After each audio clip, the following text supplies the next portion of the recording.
to something more powerful and something that definitely needs to be covered, because it is the rise of white nationalism by the rise of white supremacy. And I'm gonna break this down for you guys, because though less immediate front page, the resurgence of white nationalist ideologies lurks ominously beneath recent headlines, because groups like the Patriot Front, they operate like pyramid schemes, seeking new recruits through fervent media production and intimidation tactics. And so I want to really break this down, because I think white nationalism is not the cousin of white supremacy. I really want to break this down for you guys, because this next segment is going to help you guys to understand the transformation and how white nationalism have always been a sense of white supremacy. Again, white nationalism is not a cousin of white supremacy. It is the child, its twin, and its mirror. These are not separate forces. They are the same ideology wearing different masks to adapt to the times. See, white supremacy was born in the blood-soaked soil of colonial conquest, because when Europeans arrived in Africa, the Americas, the Caribbean, and beyond, they brought with them not just armies, but a belief system that white people were inherently superior to everyone else. This is white nationalism.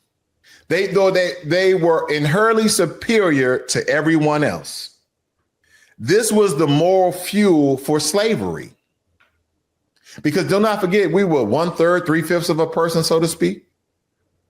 This was the just call for genocide against indigenous people, American Indians, Native Americans that were red color, Asiatic looking people, as well as Black Americans and American Indians who were here prior to the slave ships arriving, who also were indigenous people and natives of the land. This is the conquest of Western Europeans and the colonization of entire continents.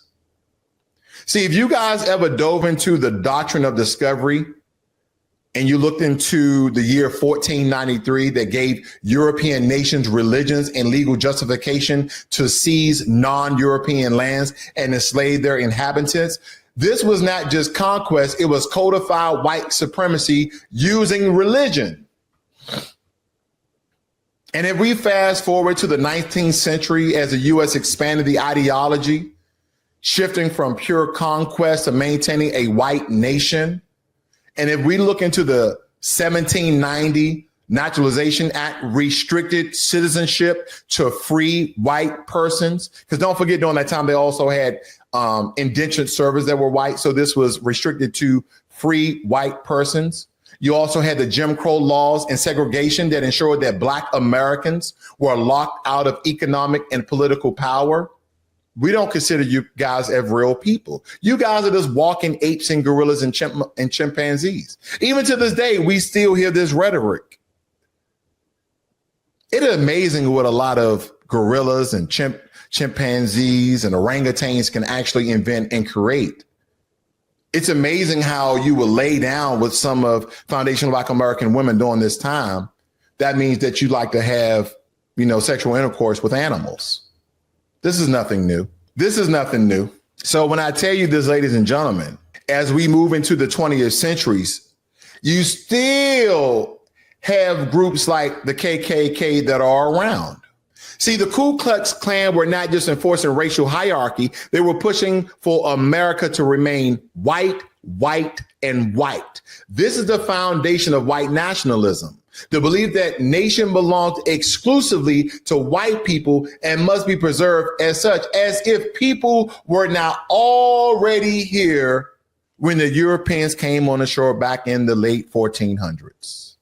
As the Spanish conquistador stated, Vasquez stated that when we brought 100 Black slaves to the shores between South Carolina and Georgia, and they rose up and ran off into the woods, they ran off into the woods with people with dark melanated hue skin, just like them. And this was the first record of Black people being brought to the Americas, but no less the reports on paper by Western European powers saying that there were Black people already on the land. Very, very interesting, is it not? But they're trying to call white nationalism about culture. But this is the supremacy. Because today's white nationalists would tell you, we're not supremacist. We're not supremacist. We just want to preserve our heritage. But let's strip away the euphemisms. People would tell you that the Southern flag, the Confederate flag, that is not about racism. That's not about slavery. That's about Southern pride. What does Southern pride have to do with your flag of a nation at the time that lost the battle? I thought the United States of America flag was a flag that we all pledge allegiance to. So you're waving around and you're holding up a flag of losers, a flag of an army that was conquered by the Union. And whether it be the 13 colonies or the now 50 states, guess what, ladies and gentlemen? This is the United States of America, and that the Confederate flag has no right to be swung, held, raised in any state, any city, municipality. Yeah, you have the freedom to fly any flag at your home. But when it comes to the governance therein on any level, local, state, and federal, the Confederate flag needs to be burned, chopped up, chewed up, doodled out, and buried to oblivion. It should not even have a place in America. Because even though you say it's about Southern pride, this is really about trying to revise and or remember a time where white people subjugated black folk, where white people could hang and kill black folk without any justification and not even see 1 hour or 1 day of jail or prison time. This is the United States of America, ladies and gentlemen. But this is what they would try to tell you, that white nationalism is about heritage, that is not about white supremacy. Well, as I stated before, it is. And I think it's very important that we strip away the euphemisms. Because if a group wants only one race in political, cultural, or territorial control, this is supremacy. Preserving heritage becomes a tool for excluding others, which is exactly what white supremacy has always done. And granted, you have modern day examples like the 2017 Charlottesville rally chant, "You will not replace us," that mirrors 1920s Klan fears of racial mixing. You guys heard these chants before. I just showed you, ladies and gentlemen. This is one of the rallies where they were stating that you will not replace us. And this is a neo-Nazi and white supremacist march through the University of Virginia campus in Charlottesville, Virginia. You will not replace us. And they were mainly targeted at Jews, blacks, and non-white Hispanics, as well as Asians. This is about white on white. And what people fail to understand, yes, there was a time that you had countries like the Netherlands, Greenland, Switzerland, some parts of Ireland where you had this Viking culture. And they started on conquest of plunder, rob, kill, steal, rape throughout Europe altogether. And then you had the Christians. Then you had the Knights of Templar. Then you had the Pope during that early 1400 to really kind of unify certain European countries to fight against the Vikings. And then a lot of the Viking culture started to fade away and Christianity took over. And then they said, brethren, why fight amongst ourselves where we have those Gentiles? We have those heathens that are not the same complexion and racial background as we are, that we should go to their lands and conquer them, kill them, steal them, rape their women, and change the very demographics of their lands to make it our own. How do you think the colonization of Africa occurred? How do you think the colonization of India occurred for almost 100 years?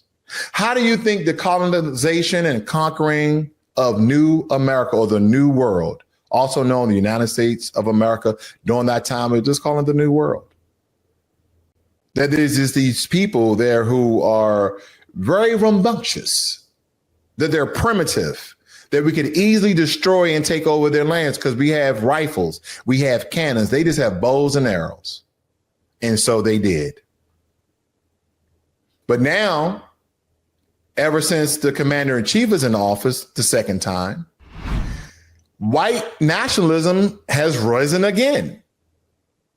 And again, we refer a lot of these back to historical references, like the immigration laws. This kind of proves the connection, ladies and gentlemen, that the 1924 Immigration Act severely limited non-European immigration to keep America white. And this was a white nationalist goal that was rooted in white supremacy racial hierarchy. Have you noticed that they really wanted to do these things after the country was already built by foundational Black Americans? Did you guys notice that? So they said, we still need a working class. We still need these Black people here. We still need the Negro in regards to uphold our services and infrastructure so we can sit fat, happy, and nice. Now, granted, this white nationalism, this white supremacy ideology, this doesn't pertain to all white people. Not all white people participate actively in the system of white supremacy. Absolutely not. Not all white people have the same ideology of white supremacy and white nationalism. So again, I'm excluding those people. So again, trigger warning, I'm not talking to you guys. But they said we have to separate.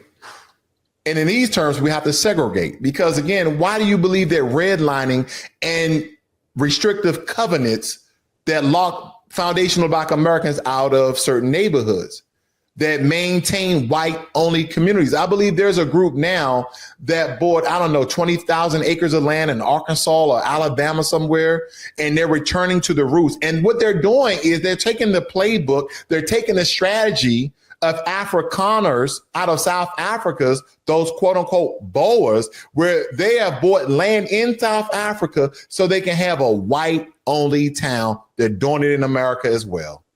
And then I know there are some people that are stating that Black Americans are doing the same. Why would you think that Black Americans would do this? Because of racial mixings have always been bad for us. Anytime that we started to build and gain weight to start really compete economically with other groups of people, they have always found laws, whether it be economic, political, or by force, to decimate and destroy our progress. That is just the truth of the matter. Yeah, it's very easy for people to get online in your comment section and say, no, you Negroes are just lazy and this and that, and you don't want to work. And ladies and gentlemen, we're going to get on the replacement theory here. We're going to talk about it because these white supremacist narratives stating that a group of people who built the country and then were all in all these industries that upheld the nation before we were replaced by immigrants. All of a sudden, we're lazy. All of a sudden, we're stupid and dumb and low IQ. Even though we have many scholars, many achievements and advancements in math, engineering, science. Have you noticed I'm not naming sports? I'm not naming entertainment and comedians and actors and actresses because no, that's something that came for us later. Even before we had the opportunity to be on the big stage, so to speak, to even garner a way to be on television, we were always in the medical field, the engineering field, the math field, the science field. We were revolutionaries in all of these fields prior to entertainment. Now, as if that's the only thing that Black Americans can do is bounce a ball, catch a ball, throw a ball, dance a jig on stage, tell a couple of jokes, or act. It's much more to us than that. And if we look at present day, politicians they're pushing, okay, especially with the last administration. They push for mass immigration, and now you have this administration that's pushing for mass deportation, America first, and I applaud it in those regards. See, white nationalists deny being supremacist because supremacy is universally condemned. They just can't come out and say it. You know, there's only groups like the neo-Nazis and the KKK that would just come out and state that, yeah, we don't want no Black people here. We don't want no Hispanic people here. We don't want no Asian people here. We just want us here. We conquered this land. We almost extinct the Native Americans. I don't care if they were black, red, white, blue, or green. We almost extinct them because we no longer want them in our land. We took over this land. But when you have white nationalists, they won't just come out and say it because they understand that universally it's condemned. They rebrand to sound less extreme, just as the Klan once swapped robes for business suits in the mid 20th century. So they say, you know what? We're being too blatant. We're walking around here and we're showing people who we really are. Let's change out our hoods. Let's change out our robes for business suits so they can't know who we are. But we can still subjugate them. We can still limit them. We can still persecute them economically. So that's what they did. And that's what they're doing. Because a wolf in a business suit, okay, a wolf in a business suit is still a wolf. White nationalism is simply white supremacy that learned better public relations. That's all they did. They say, you know what, this is not being accepted on a wide scale stage. So let's have better public relations. Let's put on suit and ties. But let me tell you, ladies and gentlemen, the ideology is still the same. Their ideology is white people should dominate the nation. Others are threats to that dominance. The state should protect whiteness. And in some regards, that is why people are loving President Trump, because they are deeming him and stating that he is the supreme chief and commander of neo-Nazis and white nationalism that equates to white supremacy in this nation. That's why people were criticizing his cabinet. Wait a minute, you got an Indian in there? Whoa, wait a minute. You was about to have 2 Indians in there. And then Vivek Ramaswamy had to step down. But we still have Kash Patel, and I believe there's another black guy in there somewhere. But definitely he came inside the office and changed the demographics. Were the liberals or Democrats better? No. Just because you have black faces and white spaces don't mean that they're going to do anything for anybody other than white people. That doesn't mean that. They was just shields. That was just symbolism. Let's put a couple of black people in here and there, and they're going to believe that they have arrived. They're going to believe that they're now successful. They're going to believe that they're now going to do something for these people. Absolutely not. It's a sham either way you see it. And guess what, ladies and gentlemen? You can dress white nationalism. You can dress it up. You can dress it up and call it patriotism. Wave a flag instead of a burning cross. But no matter what you wave, whether it be a flag, a burning cross, it's still poison. It's still poison.